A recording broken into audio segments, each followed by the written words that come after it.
আল্লাহ পাক তৌফিক দান করুন। ইনশাআল্লাহ আজকের লেকচার যাদের কানে যাবে, আমরা যদি না খেয়েও মরে যাই, আল্লাহ পাক না খেয়ে মারবেন না ইনশাআল্লাহ। রিজিক আছে, খাবো ইনশাআল্লাহ। কিন্তু হয়তো বা অভাব হবে, টাকা পয়সা একটু কম হতে পারে, অন্যের 10 তলা ফ্ল্যাট হবে, আমার হবে না, ঠিক আছে, অন্যের এত বিঘা বিঘা জমি আমার হয়তো হবে না।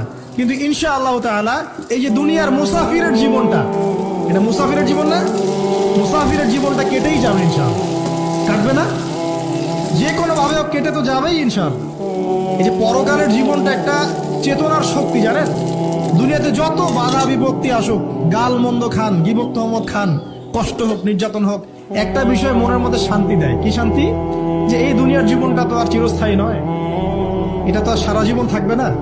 ইনশাআল্লাহ এই অবস্থা আস্তে আস্তে পরিবর্তন হয়ে যাবে। ফাইন্না মাআল উসরি ইউসরা, পরকালে ইনশাআল্লাহ পাবো। দুনিয়াতে না পেলে কি হয়েছে, পরকালে পাবো ইনশাআল্লাহ। যুবক ভাই, এসব জেনা ছেড়ে দেন, আল্লাহ রাব্বুল আলামিন আপনার জন্য হুর রেখেছেন জান্নাত, ইনশাআল্লাহ পাবেন ইনশাআল্লাহ।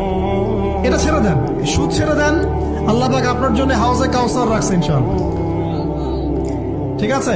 অন্যায় পাপ ছেড়ে দেন, আল্লাহ রাব্বুল আলামিন আপনার জন্য জান্নাত রেডি